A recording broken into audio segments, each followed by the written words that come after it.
They say revenge is a dish best served cold, but let me tell you, mine was served piping hot, right in the middle of my best friend's engagement party, in front of 200 guests. And honestly, I'd do it all over again.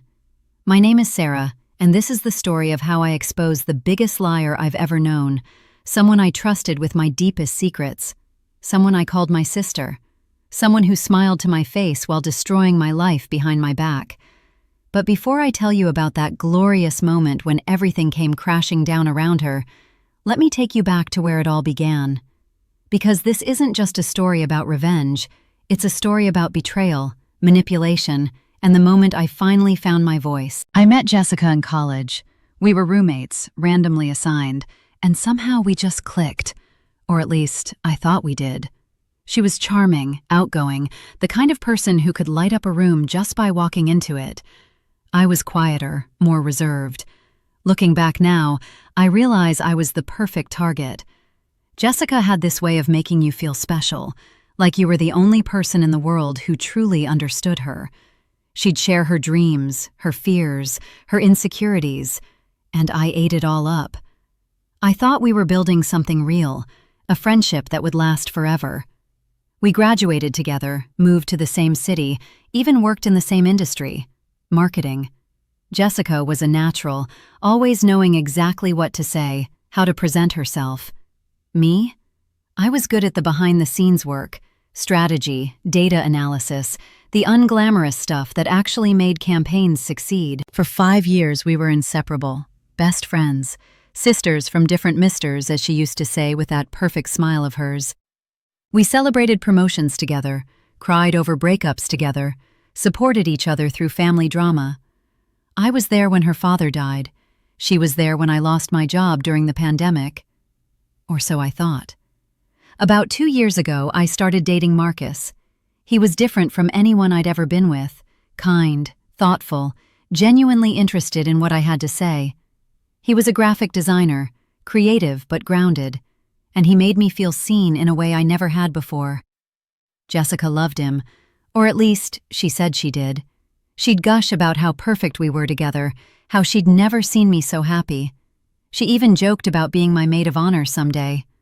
I remember laughing, blushing, telling her we'd only been dating for 6 months. But Marcus was different, special. I could feel it. Things were going well at work, too. I'd been promoted to senior strategist at my firm, and I was leading a major campaign for a luxury fashion brand. It was the biggest project of my career. Months of work, late nights, endless revisions. But it was worth it. My boss, Caroline, told me that if this campaign succeeded, I was on track for creative director. Jessica was happy for me. She worked at a different agency, smaller, but she was doing well too. Or so she said. We'd meet for lunch every week, coffee every morning before work. Those were our sacred times. No phones, just us, talking about everything and nothing. I told her everything about the campaign, the strategy, the creative direction, the client meetings. She was always so interested, asking questions, offering suggestions. I thought she was just being supportive, being a good friend. I was so stupid. The first crack appeared about 6 months ago. I'd been working on a particularly challenging aspect of the campaign, a social media strategy that would tie everything together. It was innovative, risky, but I knew it would work. I'd spent weeks developing it, running the numbers, testing different approaches. I told Jessica about it over coffee one morning, showed her my notes, explained the concept. She loved it, told me I was brilliant, said her agency could never come up with something like that. 3 weeks later, I saw the exact same strategy, same concept, same execution, same everything. But it wasn't my campaign, it was Jessica's. Her agency had landed a major client, a competitor to my luxury brand, and the campaign they'd pitched? My strategy, word for word, concept for concept. When I confronted her, she looked me straight in the eye and told me it was a coincidence, that great minds think alike, that she'd been working on something similar for months, but hadn't wanted to mention it because she didn't want to seem like she was copying me. The gaslighting was masterful. She made me feel crazy for even suggesting she'd stolen my work, reminded me of all the times she'd supported me, all the years of friendship. asked me if I really thought so little of her. And like a fool, I believed her. I apologized. I felt guilty for doubting her. But something had shifted. I started paying more attention, noticing things I'd overlooked before, like how she'd always ask detailed questions about my projects, my clients, my strategies, how she'd encourage me to share more, to trust her completely, how she'd casually mention my ideas to other people, never quite crediting me but making it seem like they'd come from somewhere else. Then there was Marcus. Jessica had always been touchy-feely, even with my boyfriends. I'd never thought much of it. She was just affectionate, right? But I started noticing how she'd find excuses to be alone with him, how she'd text him directly instead of going through me, how she'd dress a little differently when she knew he'd be around. Marcus mentioned it once, casually, said Jessica had been messaging him a lot, asking about me, about our relationship. He thought it was sweet that she cared so much. I forced a smile and agreed, but inside, alarm bells were ringing. I started keeping things from her. Not big things at first, just small details about work, about Marcus, about my life, testing to see what would happen. And that's when everything started to unravel. The lies started becoming more obvious once I knew what to look for. It's funny how that works, isn't it? Once you see the cracks, you can't unsee them, and Jessica's perfect facade was cracking all over the place. It started with small inconsistencies. She'd tell me she was working late, but I'd see her Instagram stories from bars and restaurants across town. She'd say she was sick and couldn't make our coffee dates. Then I'd hear from mutual friends that they'd seen her at the gym or shopping. I didn't confront her. Not yet. I was still gathering evidence, still trying to understand the full scope of what was happening. Because deep down, I knew this wasn't just about a few canceled plans or white lies. This was something bigger. Marcus and I had been together for almost a year and a half at this point. Things were serious. We'd talked about moving in together, about the future. He was the one. I knew it in my bones. And I thought Jessica was genuinely happy for us. I was wrong about that too. One night, Marcus and I were supposed to have dinner at this new Italian place downtown. He'd made reservations weeks in advance, but an hour before we were supposed to meet, he texted me saying he had to cancel. A work emergency. His biggest client had a crisis and he needed to be available for late-night revisions. I was disappointed but understanding. That's the creative industry for you. So I texted Jessica, asked if she wanted to grab takeout and have a girls' night instead. She said she couldn't. She had a date. That should have been the end of it, but something nagged at me. Jessica hadn't mentioned she was seeing anyone, and she told me everything about her dating life. Everything. Sometimes more than I wanted to know. I almost let it go. Almost. But then I remembered the Italian restaurant. Marcus and I had told Jessica about it just a few days earlier. She'd said it sounded amazing, that she wanted to try it sometime. Call it intuition. Call it paranoia. Call it whatever you want. But I got in my car and I drove to that restaurant. And there they were. Marcus and Jessica, sitting at a cozy corner table, laughing, her hand on his arm, him smiling at her in a way that made my stomach drop. I sat in my car across the street for 20 minutes, watching them through the window. Watching my boyfriend and my best friend on what was clearly a date, using the reservation that was supposed to be for us. Part of me wanted to storm in there, make a scene, throw wine in both their faces. But a bigger part of me wanted answers.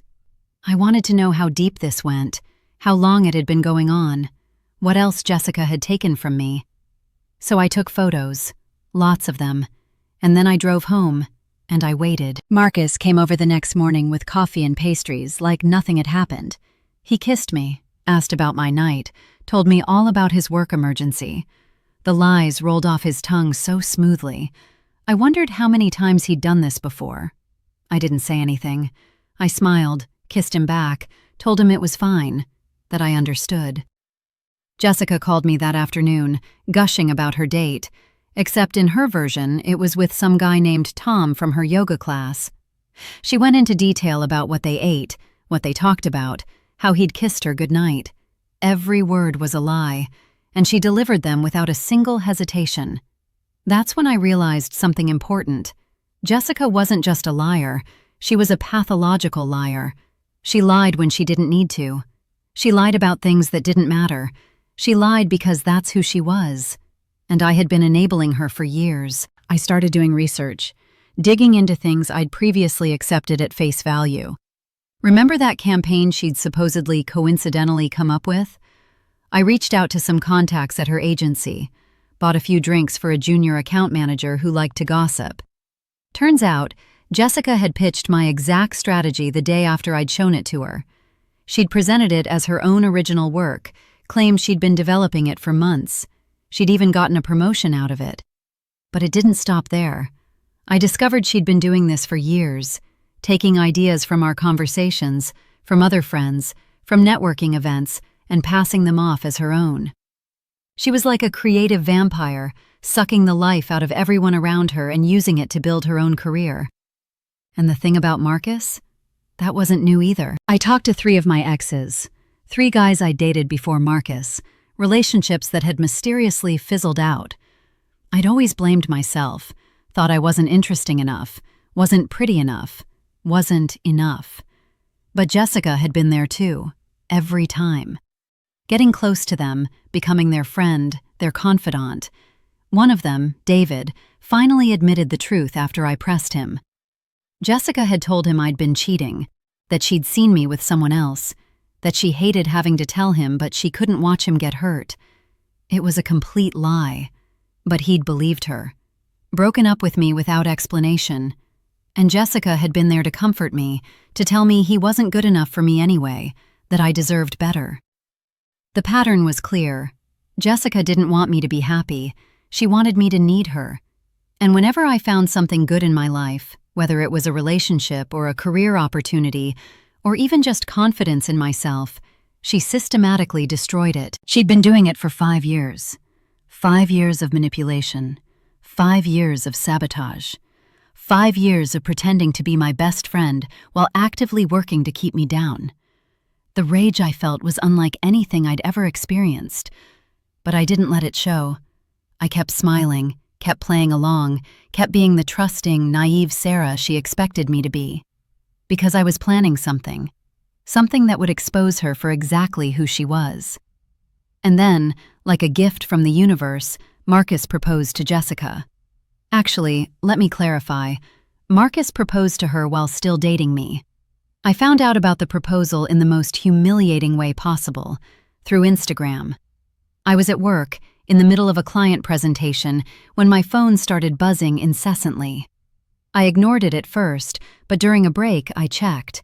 53 notifications. Messages, tags, comments. My hands were shaking as I opened Instagram. And there it was, Jessica's post. A photo of her hand adorned with a gorgeous diamond ring against a backdrop of rose petals and candles. The caption read, "She said yes. I can't believe I get to spend forever with my soulmate. He knows exactly who he is." The comments were flooding in. "Congratulations. So happy for you. You deserve this. When's the wedding?" I scrolled through her stories.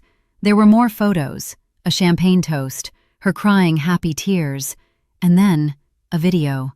Jessica laughing, the camera panning over to show the person filming. Marcus. My Marcus. Except he wasn't mine anymore, was he? Maybe he never had been. The thing that made it worse? We were still together, officially. He'd stayed over at my apartment just 2 nights before. We had plans for the weekend. He'd told me he loved me that very morning. I sat in the bathroom stall at work and cried silently for 15 minutes. Then I washed my face, fixed my makeup, and went back to my presentation. I finished it flawlessly, got the client approval I needed, smiled and shook hands, and acted like my entire world hadn't just imploded. Because here's what I'd learned over the past few weeks of watching Jessica operate. Showing emotion was showing weakness, and I wasn't going to give her that satisfaction. Marcus texted me that evening, said we needed to talk. Could he come over? I told him yes. He arrived with flowers. Ironic, really. He sat on my couch, the same couch where we'd spent countless evenings watching movies and talking about our future, and he told me he'd fallen in love with someone else. He didn't say it was Jessica, not at first. He talked about how these things just happen sometimes, how he never meant to hurt me, how I was an amazing person and I deserved someone who could love me the way I deserved. The script was so rehearsed, so practiced. I wondered if Jessica had helped him write it. I let him finish. Then I asked, very calmly, "Is it Jessica?" The look on his face told me everything. Guilt, shame, but also relief that he didn't have to say it himself. He tried to explain. They'd gotten close over the past few months. She understood him in a way no one else did. They hadn't meant for it to happen. It just did. He hoped we could all still be friends eventually. I almost laughed at that last part. Instead, I asked him how long. "How long what?" he said, though he knew exactly what I meant. "How long have you been sleeping with my best friend while telling me you loved me?" He had the audacity to look offended, like I was being unreasonable. He insisted it had only gotten physical recently, that the emotional connection had been building, but they'd both tried to fight it. More lies. I'd seen them at that restaurant months ago. But I didn't tell him that. I just nodded, told him I understood, and asked him to leave. He seemed surprised by how calm I was, maybe even a little disappointed. I think he'd expected tears, anger, begging. Instead, I walked him to the door, took the flowers he'd brought, and closed it behind him. Then I threw the flowers in the trash and opened my laptop. Jessica messaged me an hour later, a long, rambling text about how she had something important to tell me, how she hoped I wouldn't hate her, how sometimes love just happens and we can't control it. I responded, "I know. Marcus told me. Congratulations on your engagement." She called immediately. I didn't answer. She called 6 more times. Then the texts started pouring in. She was so sorry. She never meant to hurt me. It just happened. She'd fought her feelings for so long. She hoped I could forgive her. She hoped we could still be friends. I was so important to her. She couldn't lose me. The manipulation was textbook. Make it about her pain, her struggle, her needs.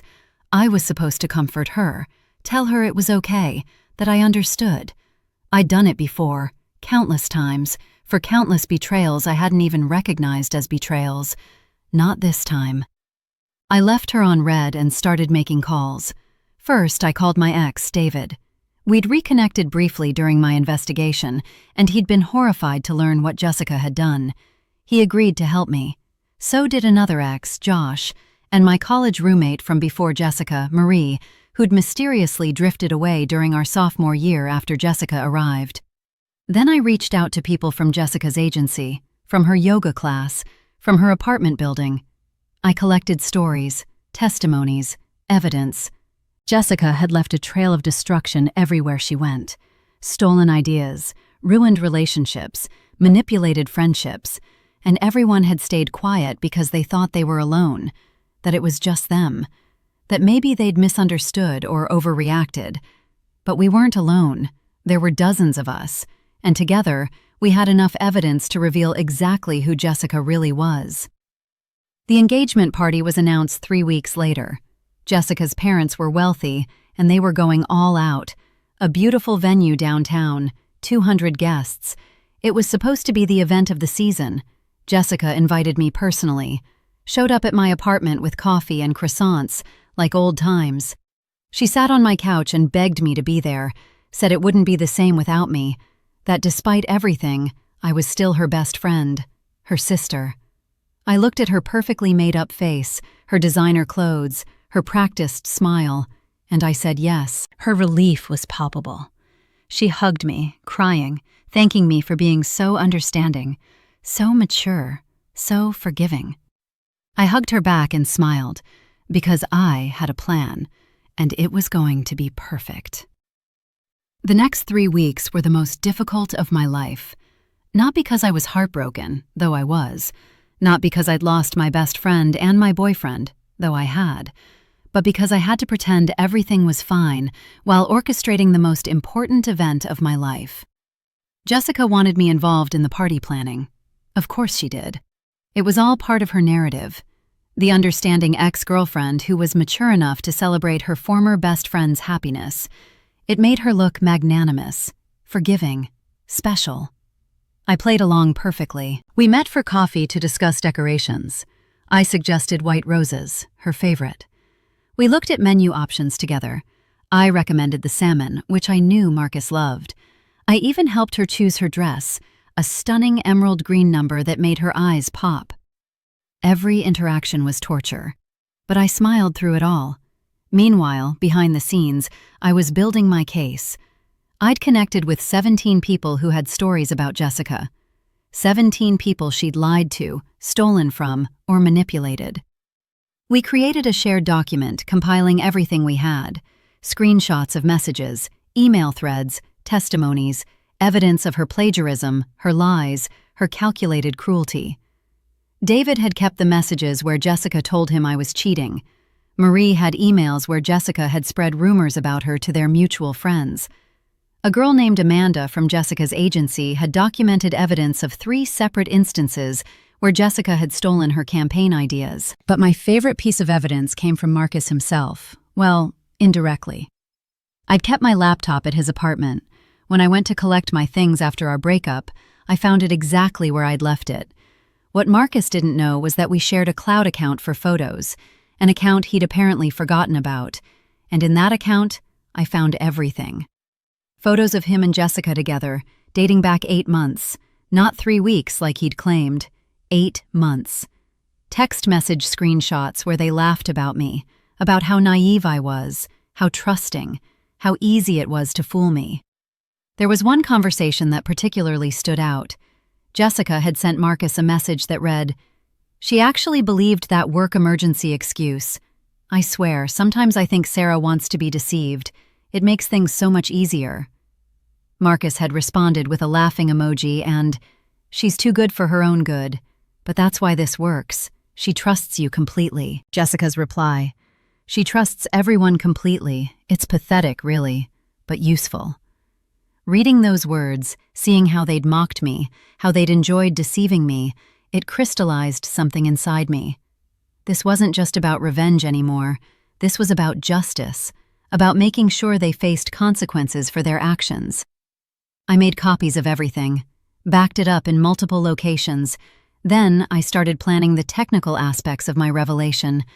I needed a way to share this information with all 200 guests simultaneously. A slideshow wouldn't work. Too easy for someone to stop. Too easy for Jessica to talk her way out of it or create a distraction. That's when I had the idea.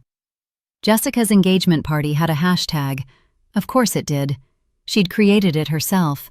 Hashtag Jessica and Marcus Forever. She'd been promoting it for weeks, encouraging guests to use it when they posted photos from the event. What if I could control that hashtag? What if I could make it tell a different story? I reached out to a friend from college, Tyler, who worked in tech. I explained what I needed, though not why. He was hesitant at first, worried about the ethics. But when I showed him some of Jessica's messages about me, about how she'd mocked me and manipulated me, he changed his tune. Tyler had been one of my friends that Jessica had driven away years ago. I'd never understood why he'd suddenly stopped talking to me during junior year. Now he told me. Jessica had told him I'd said terrible things about him behind his back, that I thought he was creepy and wanted him to leave me alone. None of it was true, but he'd believed her, and I'd lost a good friend because of it. Tyler agreed to help. The plan was elegant in its simplicity. We'd create a website, linked to the hashtag. Anyone who searched for hashtag Jessica and Marcus Forever during the party would be directed to this site. And on this site would be everything. Every lie, every manipulation, every piece of evidence we'd collected. But that wasn't all. I also prepared printed materials, beautiful folders, each one containing a personalized letter and relevant evidence. I had 17 volunteers, each assigned to specific guests. At the precise moment I gave the signal, they would distribute these folders to key people: Jessica's parents, Marcus's family, their colleagues, their friends. The timing had to be perfect. Too early and Jessica could shut it down. Too late and people might have already left. I needed maximum impact, maximum witnesses. I also prepared my speech. I wrote it, rewrote it, practiced it in front of the mirror dozens of times. It needed to be calm, factual, devastating. No emotion that could be dismissed as jealousy or bitterness, just cold, hard truth. Jessica kept messaging me throughout this time, sweet messages, friendly messages, messages about how grateful she was to have me in her life, how our friendship had survived this test and was stronger than ever. Each message was a knife in my heart, but I responded cheerfully, supportively, perfectly. 3 days before the party, Jessica asked me to give a toast, a short speech about our friendship, about how happy she was. She wanted me to officially give her and Marcus my blessing in front of everyone. The audacity was breathtaking, but I agreed. I'd be honored, I told her. I'll prepare something really special, something no one will ever forget. She hugged me, tears in her eyes. You're the best friend anyone could ask for, Sarah. I'm so lucky to have you. I hugged her back and smiled. No, Jessica, I thought. I'm the lucky one. Because I know exactly who you are now. And soon, everyone else will too. The night before the party, I didn't sleep. I went over every detail one more time, checked every piece of evidence, confirmed with every volunteer, made sure the website was live and functional. Everything was ready. The day of the engagement party arrived with perfect weather. Sunny, warm, with a gentle breeze. The kind of day that made you believe in happy endings. How ironic. I spent the morning getting ready with deliberate care. I chose a simple black dress, elegant but understated. I didn't want to outshine Jessica. This wasn't about me looking better than her. This was about truth. I kept my makeup natural, my hair down and simple. I wanted to look trustworthy, credible, sympathetic. The venue was stunning. Jessica's parents had rented out the rooftop garden of a luxury hotel downtown.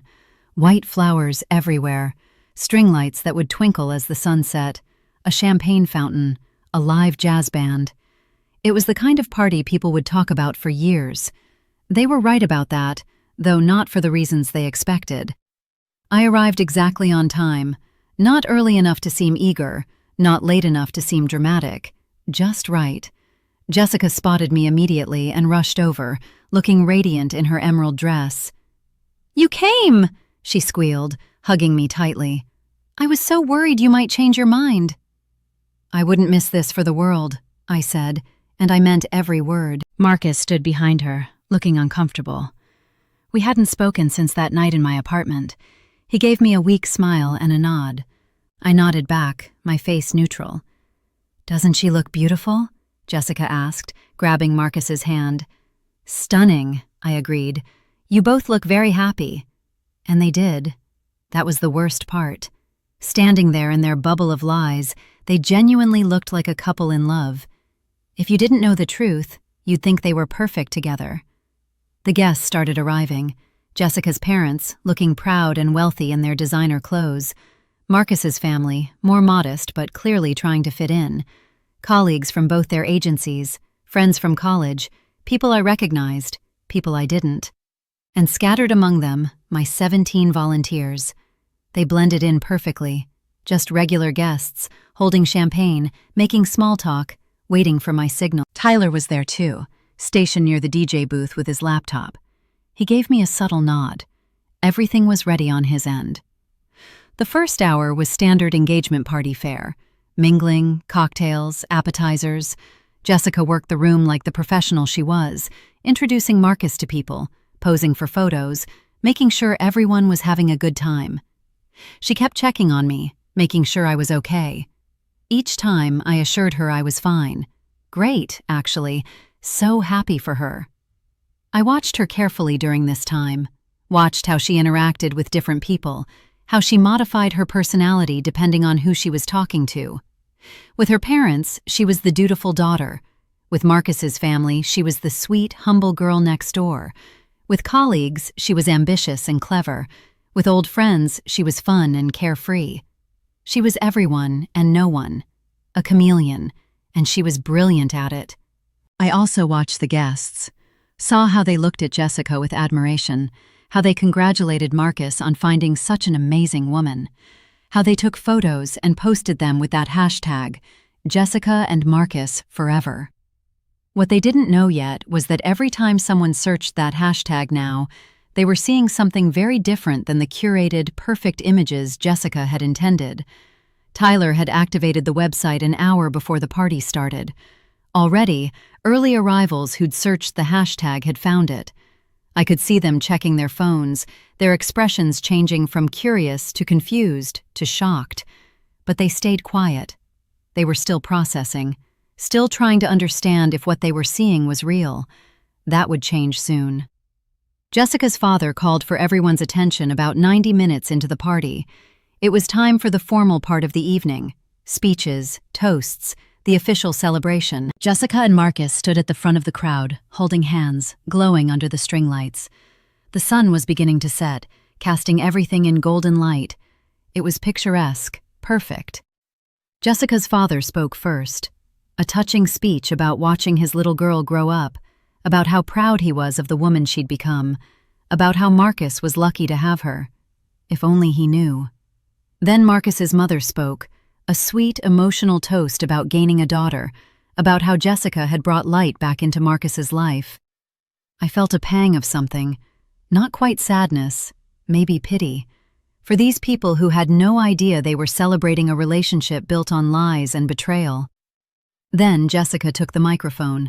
She thanked everyone for coming, thanked her parents for their love and support, thanked Marcus for being her soulmate. And then she turned to look at me. But most importantly, she said, her voice thick with emotion, I want to thank my best friend Sarah. She's been by my side through everything, and even though this situation hasn't been easy, she's shown me what true friendship looks like. Sarah, would you come up here? The crowd applauded. All eyes turned to me. This was it. The moment Jessica thought she was getting her final validation, her public absolution. Proof that even the woman whose boyfriend she'd stolen had forgiven her. I stood up and walked toward the front. My heart was pounding, but my hands were steady. I'd practiced this walk, confident but not aggressive, calm but not cold. Jessica handed me the microphone, her eyes shining with tears. Real tears, probably. She believed her own narrative so completely that she could genuinely cry over the beauty of our friendship. I took the microphone and looked out at 200 faces, 200 people who were about to learn the truth. I pulled out my phone and sent a single text to Tyler. Now. Then I smiled at Jessica one last time. Thank you, Jessica, I said into the microphone. I do have something special prepared, something no one here will ever forget. The microphone felt heavy in my hand, but my voice was steady when I spoke. 5 years ago, I met Jessica in college. She was my roommate and quickly became my best friend. I trusted her with everything.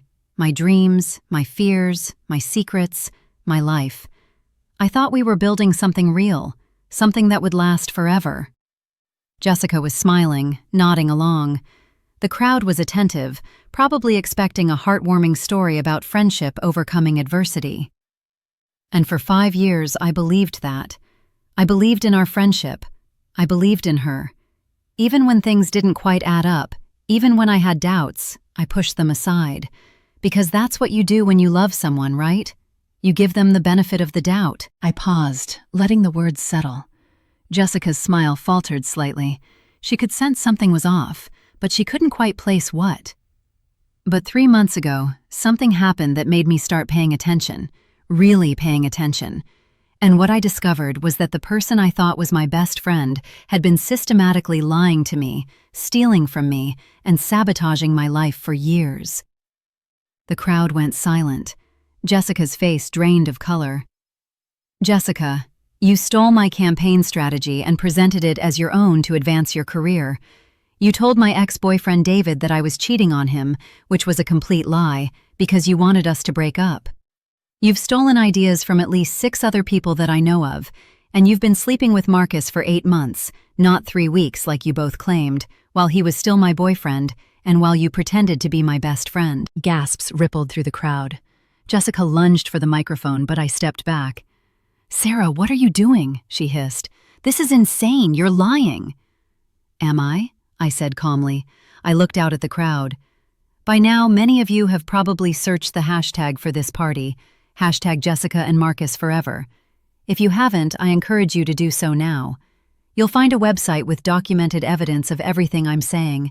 Screenshots, emails, testimonies from 17 different people who Jessica has lied to or manipulated. Phones came out immediately. I could see the glow of screens all across the rooftop as people frantically searched. Marcus stepped forward. "Sarah, stop this. You're embarrassed and hurt, I get it, but this isn't the way—" "I have screenshots of your text messages," I interrupted. "The ones where you and Jessica laughed about how naive I was, how easy I was to deceive. You called me pathetic. You mocked my trust in you." Marcus froze. "That's not— we never—" Jessica stammered. I pulled out my phone and read directly from their messages. She actually believed that work emergency excuse. I swear, sometimes I think Sarah wants to be deceived. "That's you, Jessica." And Marcus, your response. "She's too good for her own good. But that's why this works. She trusts you completely." The crowd was murmuring now, a growing wave of shock and disgust. "And Jessica's reply," I continued, my voice still calm, still measured. "She trusts everyone completely. It's pathetic, really, but useful." Jessica's mother gasped. Her father's face had turned red. At that moment, my 17 volunteers began moving through the crowd, distributing the folders. Each one personalized, each one containing evidence relevant to that specific recipient. "Jessica's parents," I said, "you're receiving documentation of the lies she's told about her job performance. She didn't earn that promotion through talent. She earned it by stealing ideas from colleagues, including me." Jessica's father opened his folder, his hands shaking. "Marcus's family. You'll find the timeline of their affair, including photos from 8 months ago, long before he broke up with me, long before they claim this relationship started." Marcus's mother pulled out the photos, the ones I'd taken of them at the Italian restaurant. Her face crumpled. "Colleagues from Jessica's agency. You'll find testimonies from Amanda Chen, who Jessica stole 3 campaign concepts from Brian Matthews, who she blamed for her mistakes, getting him demoted, from 7 other people she's plagiarized or sabotaged." I could see people reading, their expressions changing from confusion to horror to anger. Jessica was crying now, mascara running down her face. "You're destroying my life. How could you do this to me? I thought you were my friend." The audacity of that statement almost made me laugh. "You thought I was your victim," I corrected. "There's a difference. A friend doesn't steal from you. A friend doesn't sleep with your boyfriend while pretending to support your relationship. A friend doesn't spend 5 years methodically tearing down your confidence and sabotaging your happiness." "This is all lies," Jessica screamed. "She's making this up because she's jealous. She can't stand that Marcus chose me." "Then explain the messages," I said simply. "Explain the photos. Explain the testimonies from 17 different people. Explain the evidence that's currently being viewed by 200 people on their phone." The crowd had turned hostile now. People were staring at Jessica and Marcus with disgust. Some were leaving, shaking their heads. Others were confronting them directly. Jessica's father approached her, his folder still in his hand. "Jessica Marie, is this true? Did you steal this woman's work?" "Daddy, no, I can explain." "Did you steal Amanda's ideas? Brian's presentation? These are people from your own agency." Jessica collapsed into sobs. Marcus tried to put his arm around her, but his own mother pulled him away. "Don't you touch her," she snapped at him. "Don't you dare. We raised you better than this." The party had descended into chaos. Accusations flying, people arguing, Jessica's carefully constructed world crumbling around her. I stood at the center of it all, still holding the microphone, watching the destruction unfold, and I felt nothing but relief. "I came here tonight to give Jessica and Marcus my blessing," I said into the microphone, drawing attention back to me. "And I am. I bless this relationship that was built on lies, that was nurtured through betrayal, that exists because 2 people decided their own desires were more important than basic human decency. I bless it," I continued, my voice carrying across the now silent rooftop. "Because you 2 deserve each other. You're both liars, you're both manipulators, and now everyone here knows exactly who you are." I set the microphone down on the table and walked toward the exit. The crowd parted for me like the Red Sea. As I passed, I heard whispers, but they weren't about me. They were about Jessica and Marcus. I can't believe she stole all those ideas. 8 months? While they were still together? Did you see the messages? They actually mocked her. Those poor people she manipulated. Jessica called out after me. Sarah, please. We can talk about this. You don't understand. I turned back one last time. She was surrounded by angry guests, her makeup ruined, her perfect facade completely shattered. Marcus stood beside her, looking like he wanted to disappear. I understand perfectly, I said.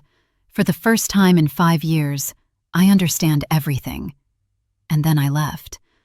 The night air felt crisp and clean after the suffocating atmosphere of that rooftop. I could hear the chaos continuing behind me, raised voices, accusations, the sound of Jessica's carefully constructed life falling apart. My phone started buzzing immediately. Messages from people at the party, messages from people who'd seen the website. The story was spreading fast. Tyler met me at my car. That was incredible, he said. Terrifying but incredible. Are you okay? I'm perfect, I said, and I meant it. Over the next few days, the fallout was spectacular. Jessica was fired from her agency. Not immediately, but within 72 hours. The evidence of her plagiarism was too damning. Amanda and the others filed formal complaints. The agency had no choice but to let her go. Her firing was quiet, discreet, but word spread anyway. In our industry, reputation is everything, and Jessica's reputation was destroyed.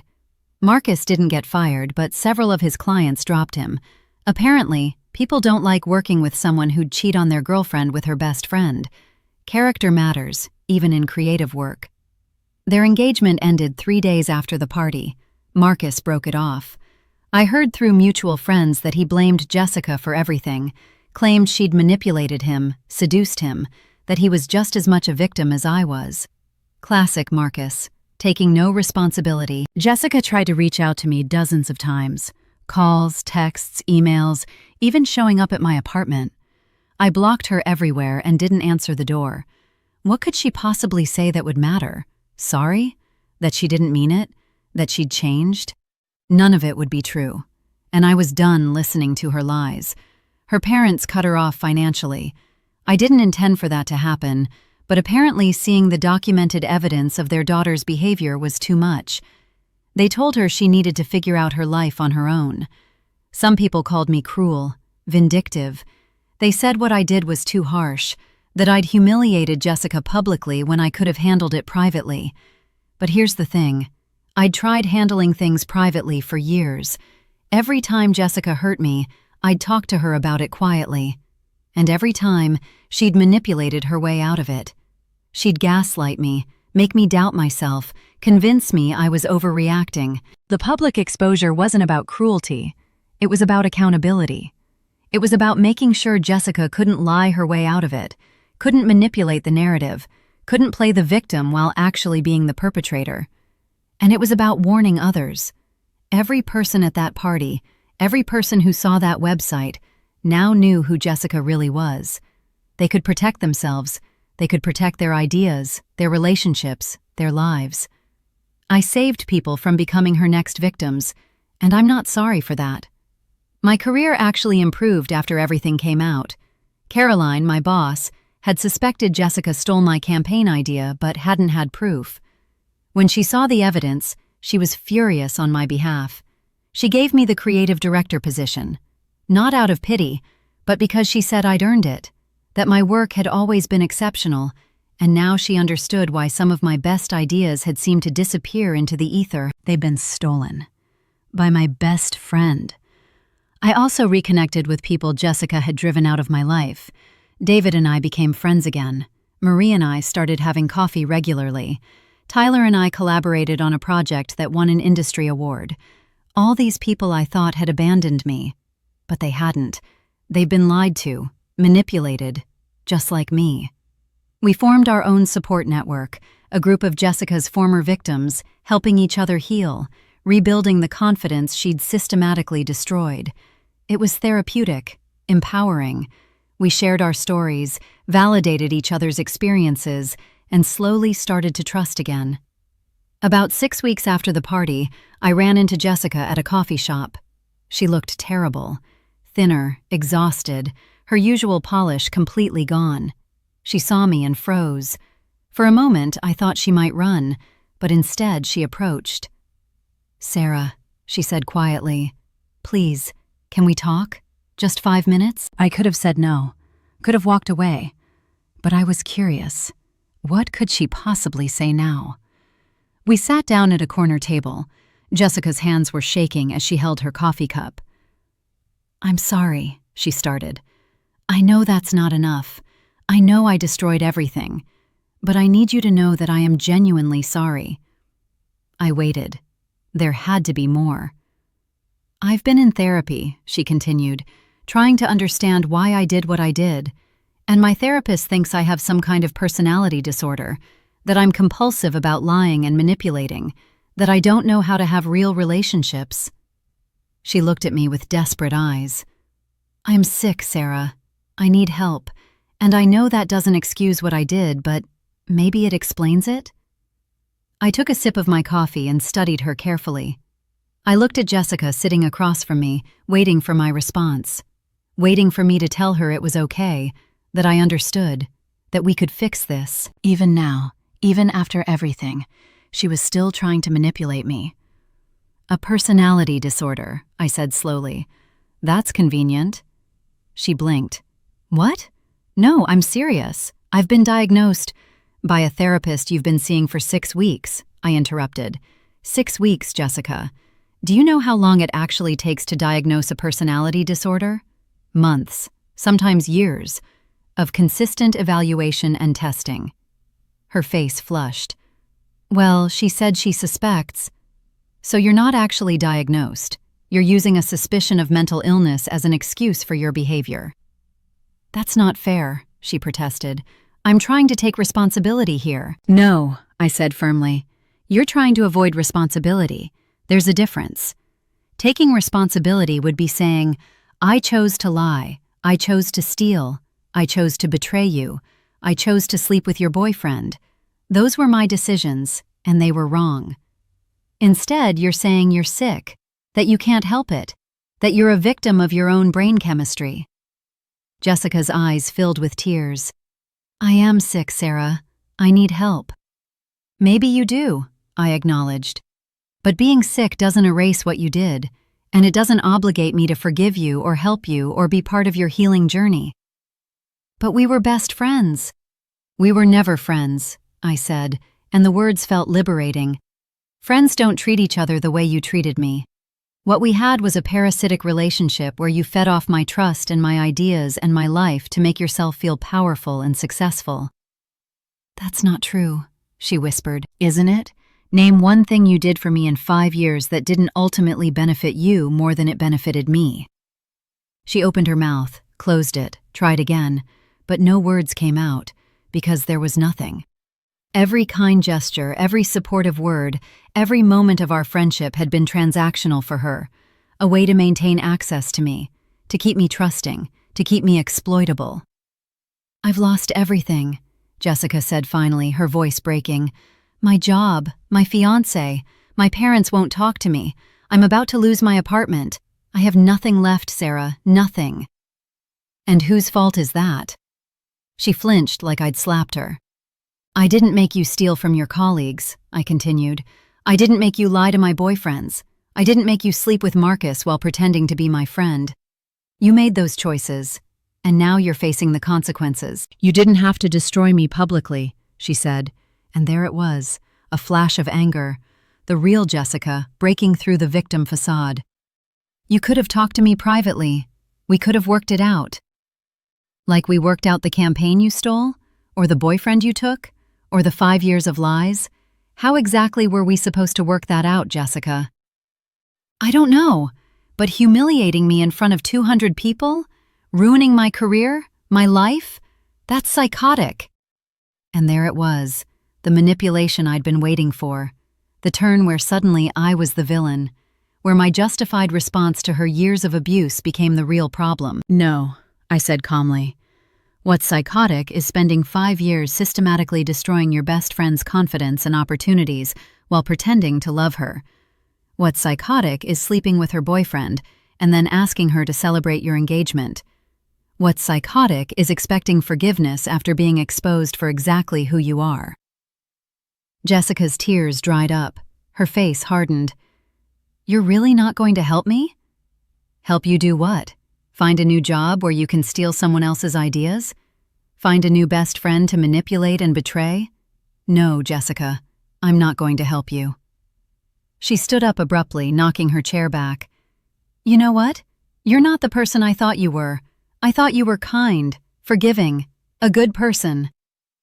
I am a good person, I said. That's why I'm not helping you continue to hurt people. That's why I exposed you.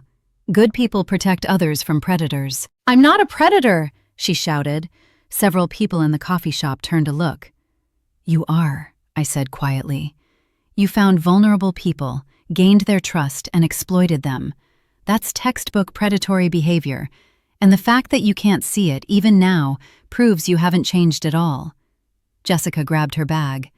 You'll regret this. When you're alone and miserable and you realize you threw away 5 years of friendship over a stupid mistake. It wasn't a mistake, I interrupted. Mistakes are accidents. What you did was deliberate, calculated. You knew exactly what you were doing every single time. She stared at me with pure hatred. All the masks were off now. No more tears, no more apologies, just rage that I hadn't fallen for her manipulation. I hope you're happy, she spat. I am, I said honestly. For the first time in 5 years, I'm genuinely happy.